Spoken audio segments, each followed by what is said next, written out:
nothing quite describes it like, we talk about the Industrial Revolution and the things that were created in that period of time in the, late 1600s and 1700s in Europe,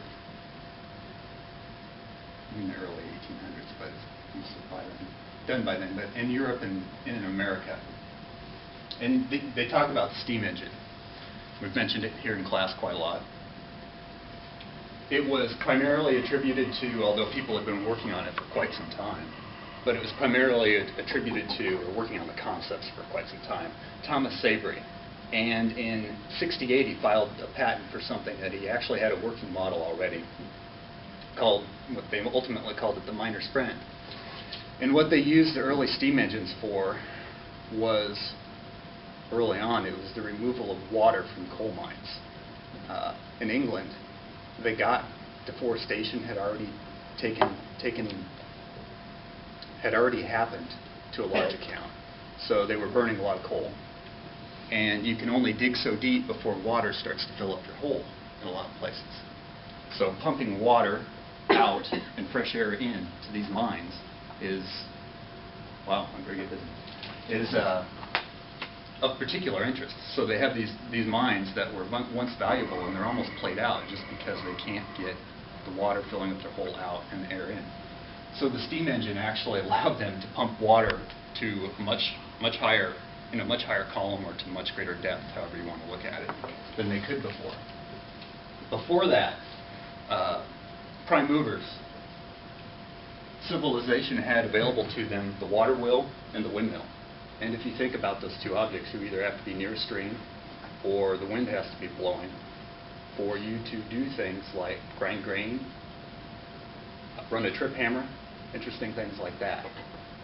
And the steam engine, and the fact that you could stoke a fire and move it away from an area where the wind's blowing, or not blowing in this case, or move it away from the stream, allowed industry to do all kinds of amazing things. And basically create jobs all over. All right. Christopher Freeman, in the Economics of Industrial Innovation, he goes and he critiques Schumpeter's theories of successive industrial revolutions. We had the first British Industrial Revolution, there's a second, and so on. He talks about how Gelderen and Schumpeter in 13 and 39 were the first to suggest that long ways were due to an introduction of major new technologies.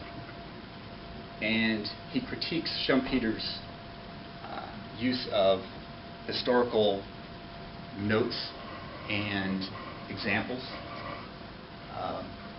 But he does give credit to the fact that, that the typical economic theory where we talk about an abstract representative firm doing this and doing that, he says, when Schumpeter talks about that having little value in understanding the role of an industrial research and development, that sort of thing has merit. You can see some notes there about the word cycle. It tends to denote we're never moving forward. We go up and we go down and we end up back at zero ultimately, and that is not the case. But we can still think about variation within our economies and industries. All right, drawing the distinction between invention and innovation. We've done this a little bit in class here, but basic invention occurs at a steady pace, and we're talking about incremental improvements. People are always making things better. In the course of their daily lives, the things they do, they are trying to get more for less. And in doing so, we have invention. Innovation. Crazy things only happen, a few times a generation. People come up with stuff that no one ever thought of before and are able to ultimately change society in a huge way.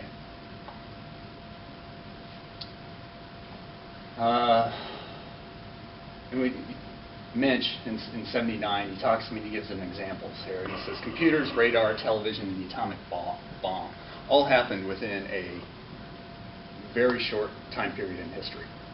There were some advances made that allowed society to create these things.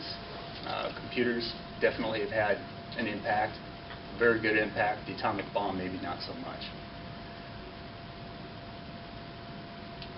And initially, these innovative activities, they tend to be less efficient. All right, great. Less efficient than the invention activities, where I come up with something that's extremely innovative. It's not going to be very efficient when we first do it. After we do it for half a generation, we're going to be very good at doing this new activity that we're doing, and we'll be utilizing methods and materials to do that activity that we never dreamed of initially. And that's part of this whole cycle thing. And actually, how do you go back? Background. I pulled part of this out of, I found a paper that was titled Analytical Techniques for Studying Substitution Among Materials, and it was from this Committee of Materials Substitution Technology at the National Materials Advisory Board.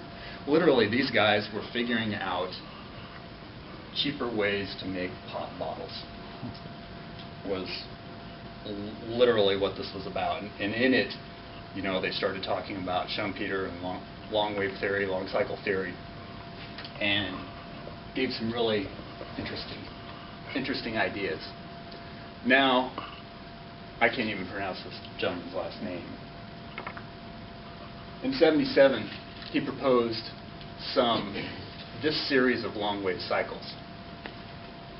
So it encompasses the recovery and prosperity. In here encompasses the first British Industrial Revolution.